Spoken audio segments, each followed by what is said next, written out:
Hi guys, this is Manu Mishra. So welcome back with the session जिसमें आज हम लोग 24 सितंबर के द हिंदू न्यूज़पेपर का एनालिसिस करेंगे।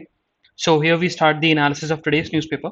सो the first news it's about the Narendra Modi our prime minister visit to the US. सो देखा जाए तो नरेंद्र मोदी की फर्स्ट विजिट है यूएस में जो बाइडेन की प्रेसिडेंसी में। जब से जो बाइडेन प्रेसिडेंट बने हैं तब से मोदी जी की ये फर्स्ट विजिट है। और वैसे देखा जाए ओवरऑल तो इट्स अ थर्ड विजिट। उन्होंने फर्स्ट विजिट करी थी जब बराक ओबामा प्रेसिडेंट थे। Second visit howdy Modi, majority of the guys knows about howdy Modi जब डोनाल्ड ट्रंप प्रेसिडेंट थे। Third visit it's about the अभी recently.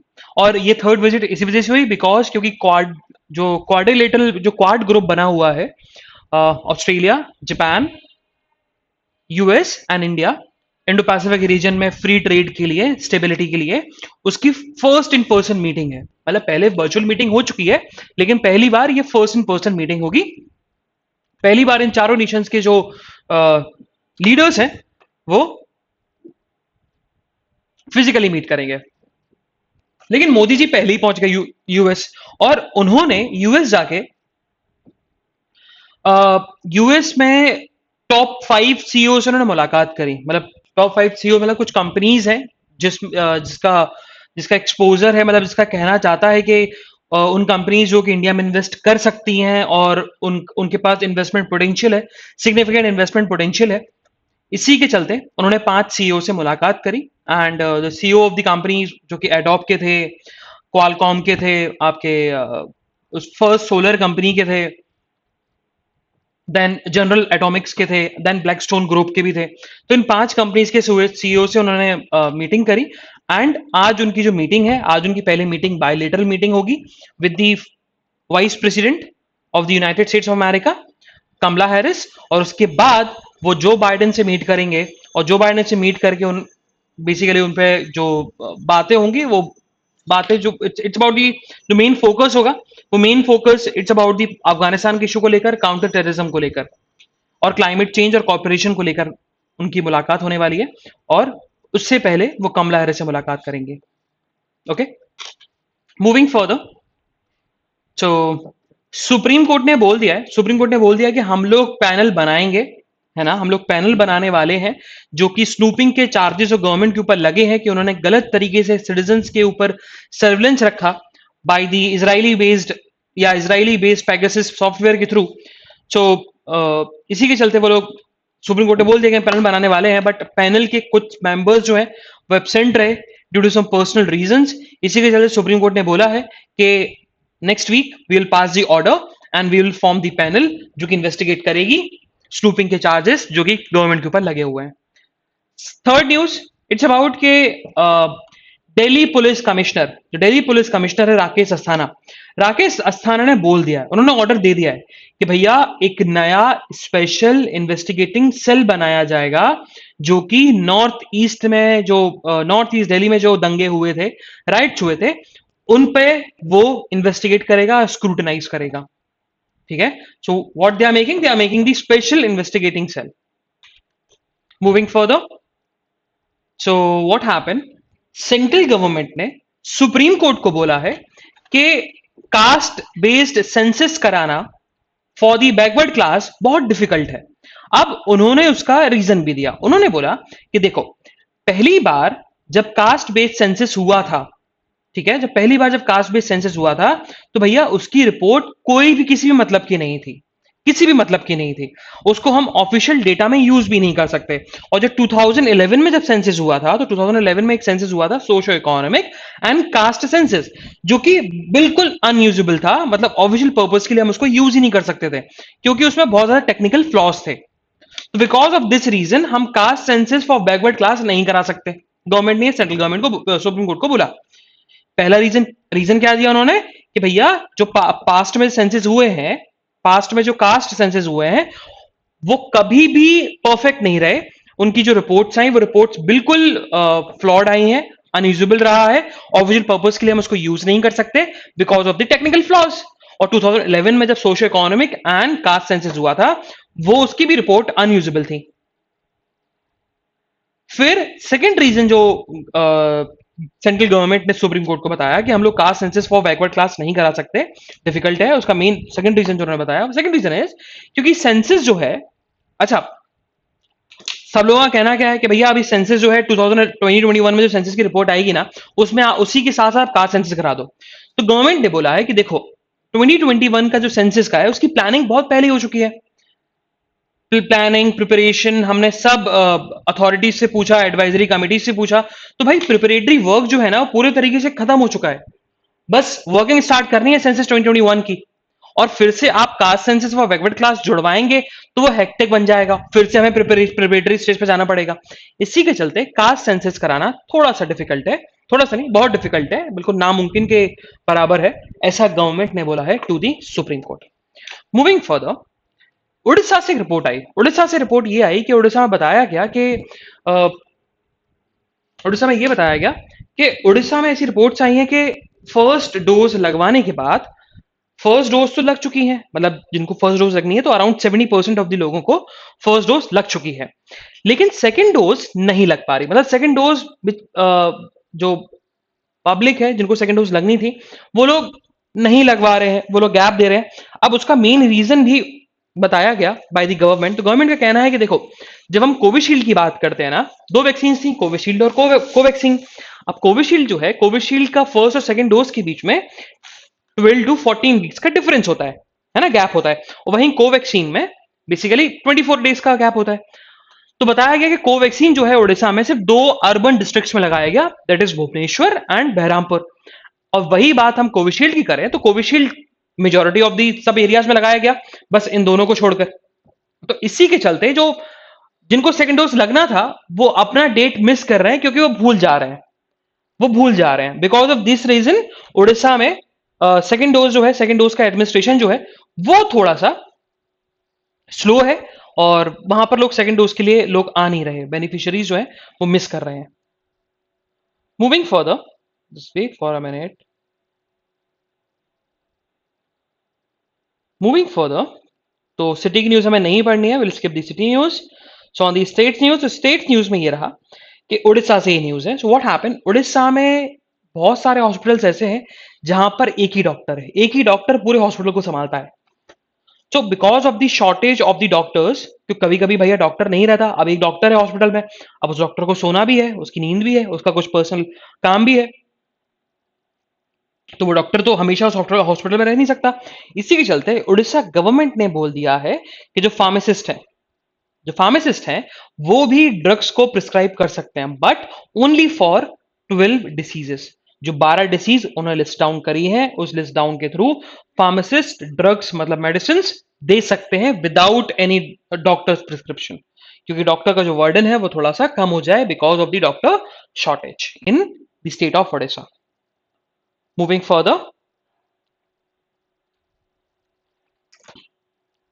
So on the next state page, so what happened, so Delhi high court में एक petition file हुई थी, और ये बहुत हमेशा से क्वेश्चन रहा है कि पीएम केयर फंड जो है वो आरटीआई के एम्बिट में आना चाहिए। ये पिटीशन फाइल हुई, और इसी के रिटेलिएशन में गवर्नमेंट ने बोला कि देखो पीएम केयर फंड कोई गवर्नमेंट का फंड नहीं है, और इसका जो फंड, जो पीएम केयर फंड में जो पैसा है वो कंसोलिडेटेड फंड ऑफ इंडिया से नहीं आया, ये तो एक चैरिटेबल ट्रस्ट है ना, एक चैरिटेबल ट्रस्ट है।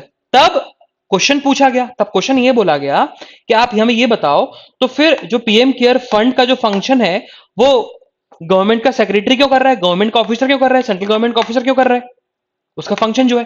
तो वही बताया गया कि भैया गवर्नमेंट का फंक्शन वो सिर्फ ऑनरी ड्यूटी दी गई उसको, उसको कोई उसकी सैलरी नहीं मिलती, वो ऑनरी बेसिस पर वो ट्रस्ट का काम करता है।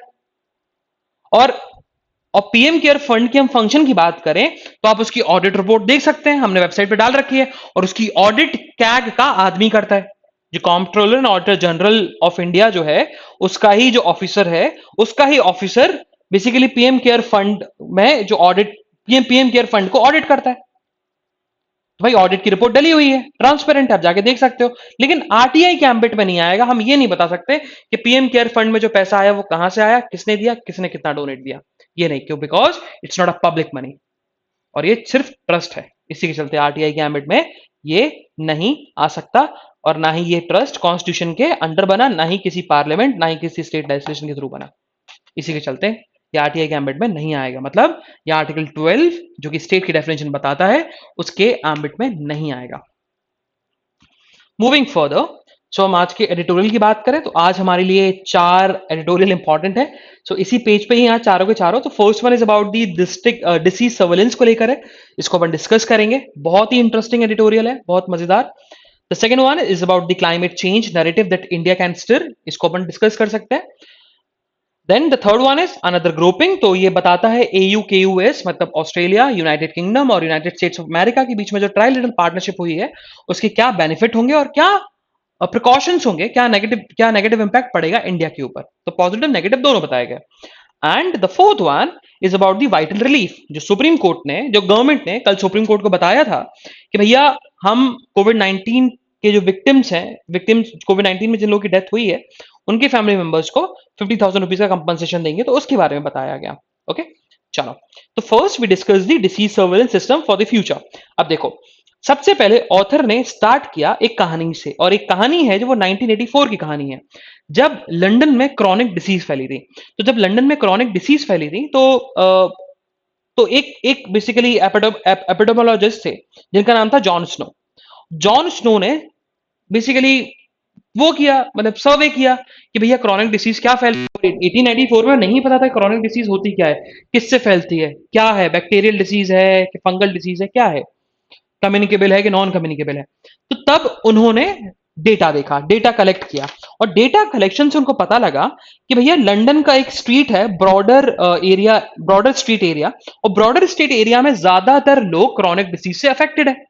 तो ब्रॉडर स्ट्रीट एरिया में उन्होंने एक चीज देखी और ये देखा कि वहां पर वाटर पंप्स, अब वाटर पंप्स मतलब हैंड पंप्स, इंडिया में देखा होगा हैंड पंप्स, तो जो हैंड ऊपर नीचे करके वाटर निकलता है, पानी निकलता है, तो वही वाटर पंप्स। तो लंदन में पहले वाटर पंप चलते थे, ठीक है, तो 1854 में। तो वाटर पंप्स की वजह से, वाटर पंप्स का जो हैंडल है उसकी वजह से क्रॉनिक डिसीज जो है वो लंदन में बहुत ज्यादा फैल रही थी, बहुत ज्यादा, नॉट क्रॉनिक मतलब क्लोरिया। सो क्लोरिया डिसीज बहुत ज्यादा फैल रही थी because of the handle, because cholera is a communicable disease. और उससे पता लगा, उस सर्वे से पता लगा, उस रिपोर्ट से पता लगा, जो जॉन स्नो ने रिपोर्ट निकाली थी, उस रिपोर्ट से पता लगा कि अगर आप हैंडल को निकाल दोगे, वाटर पंप्स के हैंडल को निकाल दोगे, तो क्लोरिया डिसीज जो है लंदन में जो फैली हुई है वो थोड़ा सा उस फिर वो इतना नहीं फैलेगा। और गवर्नमेंट के पास कोई रास्ता नहीं था, उनको वो हैंडल निकालने पड़े। जब हैंडल निकाले तब क्लोरिया जो डिसीज है लंदन में वो डिक्रीज होने लगी, तब लोग अफेक्टेड नहीं होने लगे क्योंकि हैंडल से लोग इन्फेक्ट होते जा रहे थे। और फिर ये पता लगा क्लोरिया जो है वाटर से होता है ना, जब हैंडल निकाल दिया तो वाटर भी नहीं पिया, तो क्लोरिया इज अ वाटर डिसीज। बाद में पता लगा क्लोरिया जो है बैक्टीरियल डिसीज है।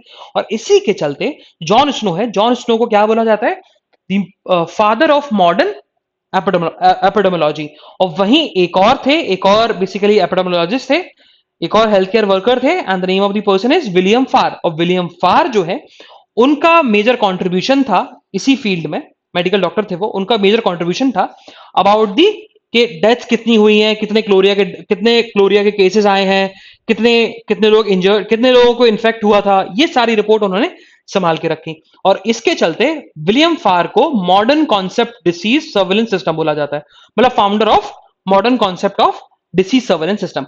और वही ऑथर का कहना है कि अगर हमें इंडिया को रोकना है in the future, from the future disease and from the future outbreak, तो हमें इंडिया में डिसीज सर्वेलेंस सिस्टम को बहुत ज्यादा स्ट्रेंथन करना होगा।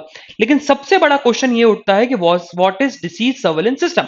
अब डिसीज सर्वेलेंस सिस्टम की हम बात करें तो डिसीज सर्वेलेंस सिस्टम का मतलब है कि रिपोर्ट्स जो है वो सही तरीके से गवर्नमेंट के पास हो या गवर्नमेंट अथॉरिटी के पास हो, कि भैया वायरस कैसे आया। जो एपिडेमोलॉजिस्ट होते हैं, एपिडेमोलॉजिस्ट जो है वो सही तरीके से काम करें, वो वायरस का आउटब्रेक दिखा लें, वायरस का ओरिजिन निकालें, वायरस कितनी जगह फैला, क्या फैला, उन सब की रिपोर्ट, कितने लोगों की डेथ हुई, कैसे प्रिवेंट करना है। तो ये सारा काम एपिडेमोलॉजी का होता है, एपिडेमोलॉजिस्ट का होता है, जिससे डिसीज जो है और आउटब्रेक है वो ज्यादा इंपैक्ट ना डाल सके, उसके उसके ओरिजिन से ही, मतलब उसके सोर्स को ही हम रोक दें।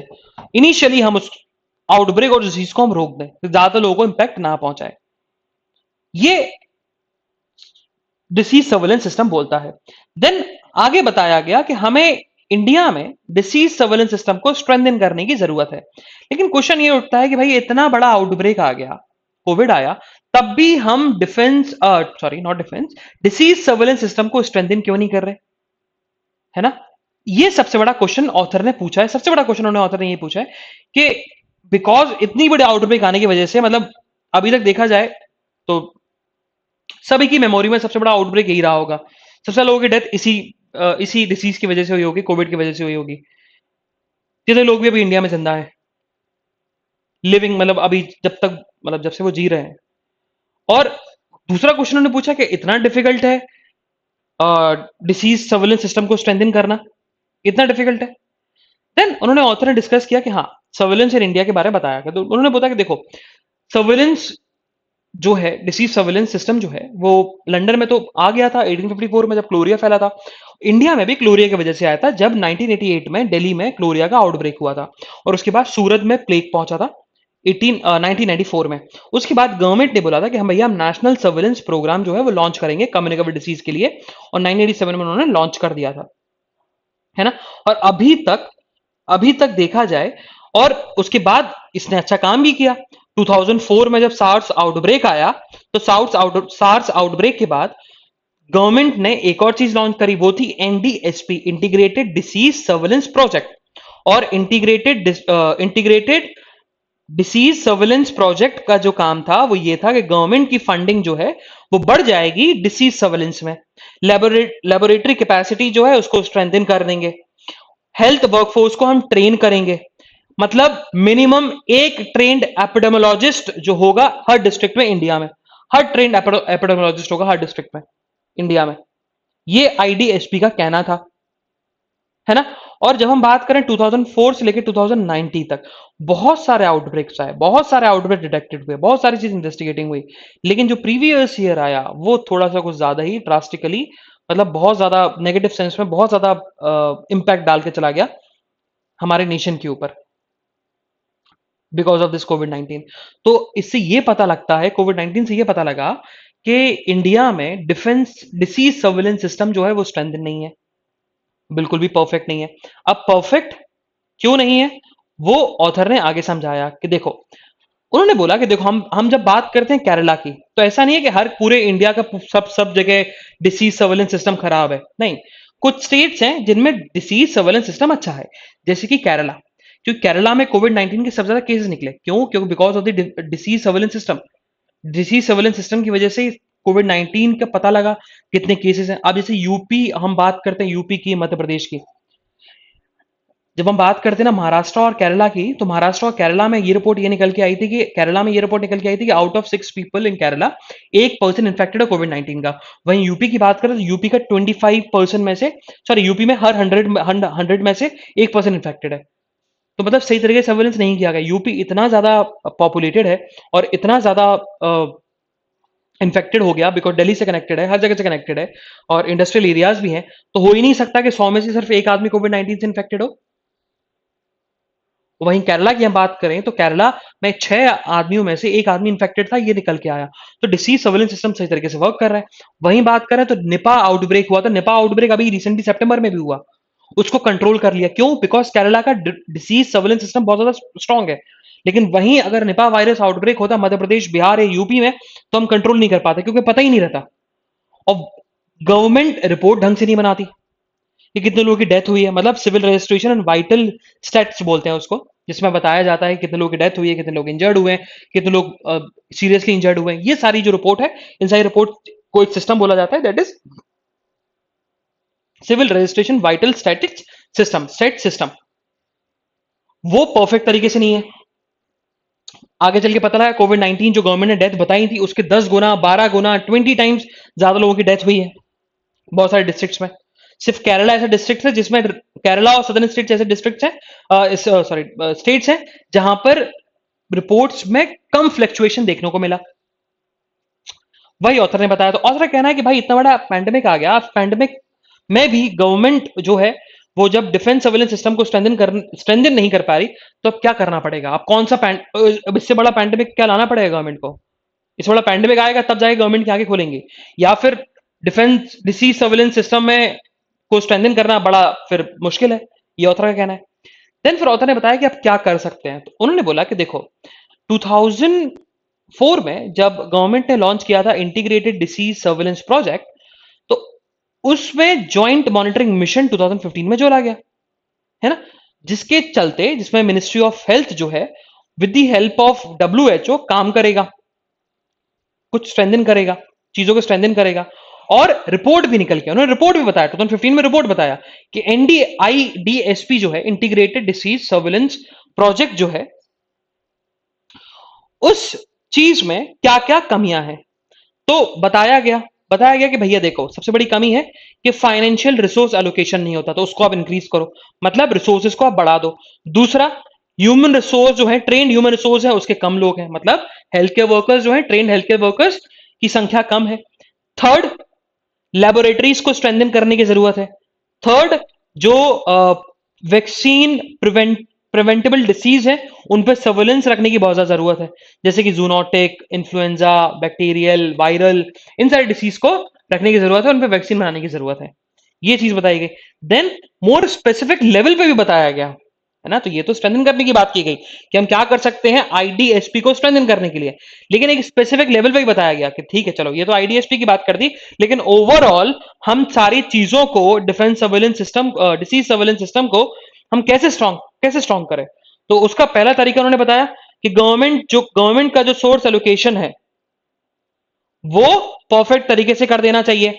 यूनियन गवर्नमेंट और स्टेट गवर्नमेंट जो एलोकेशन करती हैं हेल्थ सर्विसेज में रिसोर्स, उसको और ज्यादा बढ़ा दें।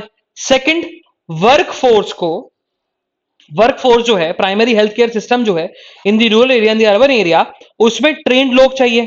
तो ट्रेंड लोगों को आपको ट्रेन करना पड़ेगा, पहली बात, और उन लोगों को समझाना पड़ेगा कि भैया कैसे टैकल करना है और सर्वेलेंस कैसे रखना है। थर्ड, लेबोरेटरीज को आप स्ट्रेंथन करिए, है ना, उनको, जो अभी जैसे कोविड 19 के लिए जो अभी बनाई गई थी लेबोरेटरीज, तो उन लेबोरेटरीज को इतना स्ट्रेंथन कर लो, कोविड 19 के साथ साथ अदर अदर इन्फेक्शंस को भी वो लोग कंडक्ट करें, टेस्टिंग कंडक्ट करें उसमें। फोर्थ था फोर्थ बताया गया कि भैया जो जो डिसीज फैलती है, जूनोटिक डिसीज है, इन्फ्लुएंजा डिसीज है, उनको लेकर बेटर पॉलिसी बनानी पड़ेगी गवर्नमेंट को, कि भैया ग्राउंड लेवल पे सही तरीके से फंक्शन कर पाए। फिफ्थ क्या था? फिफ्थ था कि भैया CRVS जो है, मतलब जिसमें आप पूरा रिपोर्ट लिखते हो, कितने लोगों की डेथ हुई है उस आउटब्रेक से, उसके ऑरिजिन क्या था, कितने लोग इंजर्ड हुए, कितने लोग इन्फेक्ट हुआ, कितने लोग सीरियसली इन्फेक्टेड थे, ये सारी रिपोर्ट्स परफेक्ट तरीके से होनी चाहिए। उस सर्वेलेंस को भी आप, उस सिस्टम को भी आप थोड़ा सा स्ट्रॉन्ग करो। एंड द सिक्स वन क्या है कि स्टेट गवर्नमेंट और म्यूनिसिपल कॉर्पोरेशन के बीच में कोऑर्डिनेशन होना चाहिए, कि वो सही समय पे एक्शन ले पाए, क्योंकि ये सारी जो हेल्थ है रिस्पॉन्सिबिलिटी स्टेट गवर्नमेंट की होती है, मेजोरिटी ऑफ दी, तो इसी के चलते ये सारी चीजें करनी चाहिए। देन फिर लास्ट में ऑथर ने यही लिखा कि हमें जब इन डेडली डिसीजेस को अगर एलिमिनेट करना है या कंट्रोल में रखना है, और हम चाहते हैं कि हमारी जनता सेफ रहे, सुरक्षित रहे, तो हमें ये जो स्टेप्स जो 2015 में आए थे, उन स्टेप्स को मानना पड़ेगा, जो रीजन हमने एक्सप्लेन किया। Moving further, so the third editorial that is about the another grouping. अब अनदर ग्रुपिंग में बताया गया कि देखो, जब देखा जाए तो क्वाड ग्रुप की जो इन पर्सन मीटिंग थी, मतलब फिजिकल मीटिंग थी, उसके एक हफ्ते पहले ही ऑस्ट्रेलिया, यूनाइटेड किंगडम और तुम्हारा US ने ट्राइलेटरल पार्टनरशिप कर दी। अब उससे इंडिया ने ये बोला कि देखो, क्वाड ग्रुप पे कोई इंपैक्ट नहीं पड़ेगा इस ट्राइलेटरल पार्टनरशिप से। क्यों? उन्होंने रीजन दिया कि देखो, AU-KUS जो है वो बेसिकली सिक्योरिटी अलायंस है, और वहीं हम बात करते हैं क्वाड की, तो quad is not just a security alliance. Quad Indo Pacific region को और ज्यादा स्ट्रेंथन करना चाहता है, उसमें सिक्योरिटी लाना चाहता है, उसमें फ्री ट्रेड लाना चाहता है, उस चीज के लिए क्वाड बना है। तो दोनों डिफरेंट ग्रुपिंग है, लेकिन इंडिया इस बात से खुश नहीं था। इंडिया खुश नहीं था AU के ऑस्ट्रेलिया, यूनाइटेड किंगडम और US के पार्टनरशिप से, बिल्कुल खुश नहीं था। इस ट्राइलेटरल पार्टनरशिप से इंडिया खुश नहीं रहा। लेकिन हाँ, इंडिया ने मना किया कि AU-KUS जो है वो न्यूक्लियर प्लोरिफिकेशन ट्रीटी को वॉलेट नहीं करता, क्योंकि बेसिकली इस ट्रीटी में US जो है वो न्यूक्लियर बिल्ड सबमरीन जो है वो ऑस्ट्रेलिया को सप्लाई करेगा, जिसके चलते बहुत सारे लोगों ने क्रिटिसिज्म भी किया था। चाइना ने क्रिटिसाइज किया था, आपका ईरान ने क्रिटिसाइज किया था कि न्यूक्लियर प्लोरिफिकेशन ट्रीटी का वायलेशन है। लेकिन इंडिया ने बोला नहीं, न्यूक्लियर प्रोलिफिकेशन ट्रीटी नहीं है, प्लोरिफिकेशन न्यूक्लियर प्लोरिफिकेशन ट्रीटी का वॉयलेशन नहीं है। रीजन भी क्योंकि ये सिर्फ सिक्योरिटी के लिए है, सिक्योरिटी पर्पज के लिए है in the Indo Pacific region. लेकिन इंडियन गवर्नमेंट इससे खुश नहीं है, इस पार्टनरशिप ट्रीटी से खुश नहीं है, क्योंकि उनको लगता है कि क्वाड ग्रुप जो है, क्वाड ग्रुप की इंपॉर्टेंस कम हो जाएगी। अब कैसे, वो उन्होंने बताया। अच्छा, एयू के यूएस के चलते एक और कंट्री बहुत नाखुश है, बहुत ज्यादा नाखुश है, इंडिया से भी ज्यादा नाखुश है, वो है फ्रांस। क्योंकि फ्रांस की ट्रीटी हुई थी 97 बिलियन डॉलर की विथ ऑस्ट्रेलिया, कि फ्रांस सप्लाई करेगा सबमरीन्स। लेकिन ऑस्ट्रेलिया मना कर दिया, ऑस्ट्रेलिया ने वो बायलेटरल ट्रीटी तोड़ दी। उन्होंने बोला कि भैया देखो, हम यूएस से लेंगे सबमरीन्स, रीजन बीइंग क्योंकि यूएस हमें न्यूक्लियर मिसाइल्स भी दे रहा है सबमरीन्स के साथ साथ, और फ्रांस से सबमरीन्स दे रहा था। और यू ऑस्ट्रेलिया ने बोला कि भैया फ्रांस समझदार है, और क्योंकि हमें अपनी सिक्योरिटी को भी देखना है, इसी के चलते। लेकिन फिर ऑथर ने ये बताया कि देखो, इस ग्रुप के दोनों बेनिफिट हो सकते हैं इंडियन पर्सपेक्टिव में, मतलब बेनिफिट भी है, नुकसान भी है। अब बेनिफिट उन्होंने बताया कि देखो, बेनिफिट से इस एयू के इस ट्राइलेटरल पार्टनरशिप के बनने से बेनिफिट क्या होगा कि मैरीटाइम एक्सरसाइज स्मूथली चलेगी, उस रीजन में सिक्योरिटी आएगी, कोविड 19 के काउंटर पे हम एफर्ट्स ले सकते हैं मिलके साथ में, क्लाइमेट चेंज पे हम बात कर सकते हैं, क्रिटिकल टेक्नोलॉजी पर हम लोग कॉर्पोरेट कर सकते हैं, और सप्लाई चेन को हम सही तरीके से परफेक्ट बना सकते हैं, जिसका डिसरप्शन देखने को मिला था कोविड 19 के समय। अब दिक्कत क्या है? दिक्कत यह है कि क्वाड ग्रुप के बनने से, इस ट्राइलेटरल पार्टनरशिप होने से क्वाड ग्रुप की जो इंपॉर्टेंस है वो कम हो जाएगी, और दूसरा, यूएस जो है वो कम इंपॉर्टेंस देगा क्वाड ग्रुप को। ठीक है, और इंडो पैसिफिक रीजन में देखा जाए, इंडो पैसिफिक रीजन में इंडिया को एक और नया टेंशन मिल जाएगा इस ये ट्राइलेटरल पार्टनरशिप। पहले अपना डोमिनेंस दिखाना चाहता था इंडिया, लेकिन अब इस ट्राइलेटरल पार्टनरशिप बनने से ऑस्ट्रेलिया भी डोमिनेंस दिखाएगा, और तुम्हारा इंग्लैंड भी डोमिनेंस दिखाएगा। तो इंडिया को दोनों, ईस्ट वेस्ट दोनों तरफ से चैलेंजेस फेस करने पड़ रहे हैं। ईस्ट तरफ से क्या, तुम्हारा ये ट्राइलेटरल पार्टनरशिप, और वेस्ट तरफ से क्या, अफगानिस्तान। ये ऑथर का कहना है। Then the next editorial, it's about the vital relief.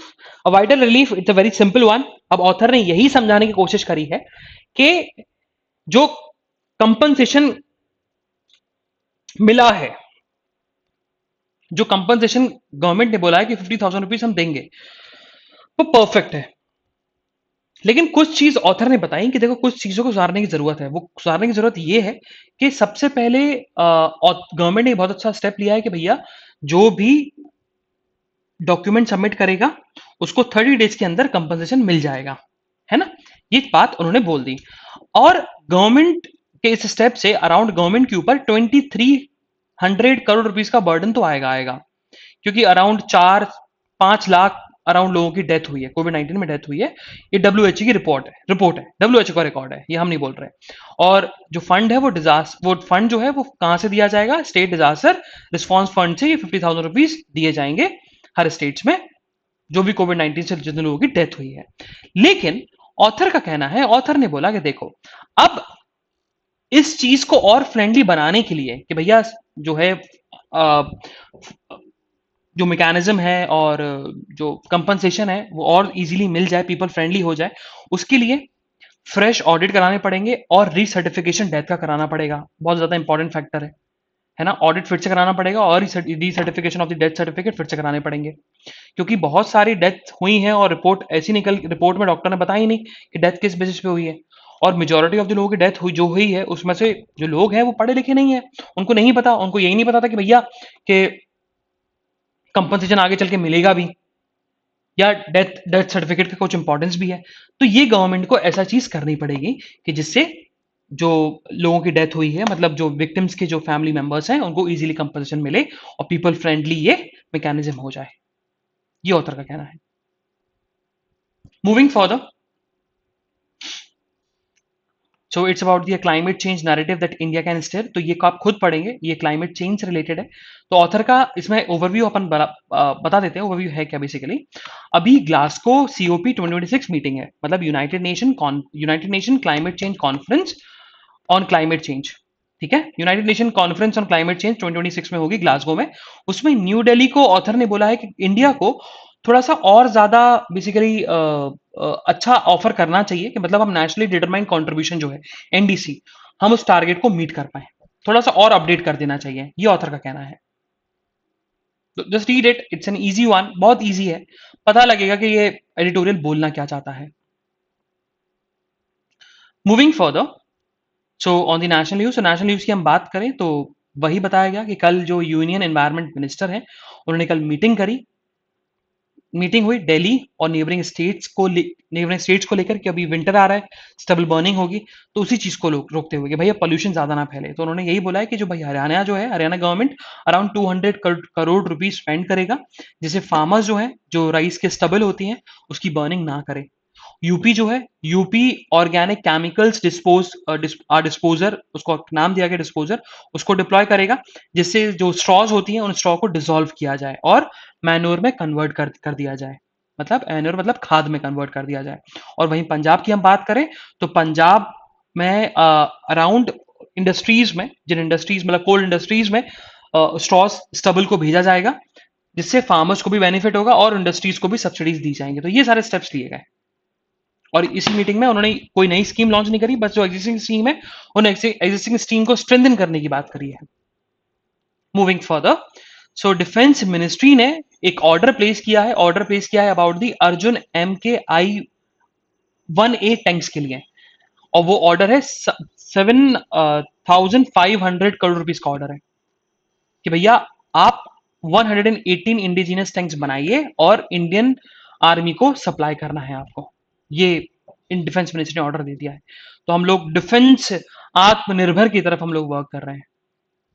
Moving further, so RS Mishra जो कि चेयरमैन है empowered group for covid vaccine administration के, उन्होंने बोला कि देखो हम कोविन पोर्टल से यूके को कोई गलती नहीं है, पता नहीं यूके को ऐसा डिस्क्रिमिनेटरी स्टेप ले रहा है, बिल्कुल गलती नहीं है, क्योंकि यूके ने कल बोला था कि हमें कोविशील्ड से हमें कोई दिक्कत नहीं, हमें गलती है इंडिया के सर्टिफिकेशन से। तो अब सर्टिफिकेट जो है कोविन पोर्टल निकालता है, तो बल्कि आर एस शर्मा ने यह बताया कि यूनाइटेड किंगडम और इंडिया दोनों ने काम किया था, है ना, दोनों ने काम किया था कोविन पोर्टल को लेकर। यूके चाहता था कि कोविन पोर्टल से यूके को कुछ बेनिफिट हो, और तब भी देखा जाए जो यूके है वो डिस्क्रिमिनेटरी स्टेप ले रहा है, और जो कोविन पोर्टल बना है वो WHO के स्टैंडर्ड से बना है। Moving further, so again on the national news, so कल या डे बिफोर यस्टरडे हमने न्यूज पढ़ी थी, इसमें सुप्रीम कोर्ट ने गवर्नमेंट से बोला था कि आपने डिसेबल्ड लोगों के लिए क्या किया वैक्सीनेशन के लिए, तो वही बात गवर्नमेंट ने बहुत अच्छा स्टेप लिया। उन्होंने बोला है कि हम डिसेबल्ड लोगों को घर घर जाकर वैक्सीन लगाएंगे, मतलब डिसेबल्ड लोगों के लिए स्पेशल प्रोविजन बनाया जाएगा जिनको घर घर जाकर वैक्सीन लगाई जाएगी। और सुप्रीम कोर्ट ने एक नया सिस्टम लॉन्च किया है, and the name of the system is faster, जिसका पूरा फुल फॉर्म है fast and secure transmission of electronic records. और इस सिस्टम के थ्रू सुप्रीम कोर्ट जो है वो रिकॉर्ड्स अपने इंस्टेंटली भेज पाएगा, ट्रांसमिट कर पाएगा, जैसे कि बेल ऑर्डर्स हो गए, ये सारे जो ऑर्डर्स हैं, बेल ऑर्डर्स हो गए, जुडिशियल डिसीजन हो गया, और ऐसे डिसीजन और ऐसे ऑर्डर्स जो इंस्टेंटली पहुंचने चाहिए, जैसे कि एंटीसिपेटरी बिल, सो ये अब फास्टर सिस्टम के थ्रू पहुंचाए जाएंगे। मूविंग फर्दर, सो गवर्नमेंट ने क्या किया, अच्छा कल परसों गवर्नमेंट ने क्या किया था, कल की न्यूज में पढ़ा भी था कि गवर्नमेंट ने बोला था कि हम लोग 50,000 रुपीज कंपनसेशन देंगे जो भी कोविड-19 में जिन लोगों की डेथ हुई उनकी फैमिली मेंबर्स को।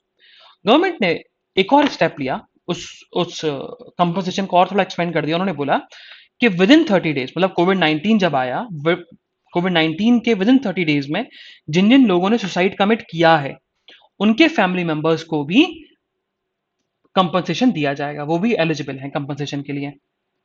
Moving further, and it's about INSACOG जो कि ग्रुप बना था कोविड-19 के एडमिनिस्ट्रेशन को लेकर। उनका यही कहना है कि अभी इंडिया में कोई भी नया वेरिएंट नहीं है, कोई भी ऐसा एविडेंस नहीं जिससे पता लगे कि एक नया वेरिएंट इंडिया में देखने को मिल रहा है, कोई भी नया वेरिएंट नहीं है कोविड-19 का।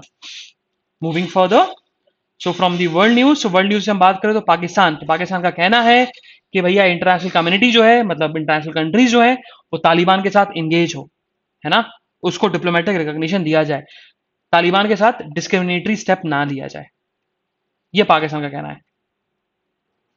मूविंग फर्दर, सो यूरोपियन यूनियन का प्लान है कि पूरे यूरोपियन यूनियन नेशंस में सिर्फ मोबाइल चार्जिंग पोर्ट हो, क्योंकि अभी हम बात करते हैं सैमसंग का अलग तरीके से चार्जर आता है, एप्पल का अलग तरीके से चार्जर आता है, Xiaomi का अलग तरीके से चार्जर आता है, हुवे का अलग तरीके से चार्जर आता है। तो वही ईयू का कहना है कि देखो, हम चाहते हैं कि चार्जिंग पोर्ट जो हो वो एक ही चार्जिंग पोर्ट हो, जिससे लोग परेशान ना हो, और हम लोग चाहते हैं कि एक ही चार्जिंग पोर्ट बनाया जाए सारी कंपनी। लेकिन एप्पल का यही कहना है, एप्पल ने इस स्टेप से पीछे लिए, उन्होंने बोला कि देखो, ये इनोवेशन के अगेंस्ट में है, ये इनोवेशन को डिस्करेज करता है। मूविंग फर्दर, सो आज इकोनॉमिक न्यूज में ऐसी कुछ न्यूज नहीं है जो हमारे एग्जामिनेशन पर्सपेक्टिव से इंपॉर्टेंट हो। Same goes with the sports news. So this is the analysis of today's newspaper. हम लोग कल फिर मिलेंगे with some exciting news, some exciting current affairs. तब तक के लिए bye bye, have fun and enjoy your day. Bye bye guys.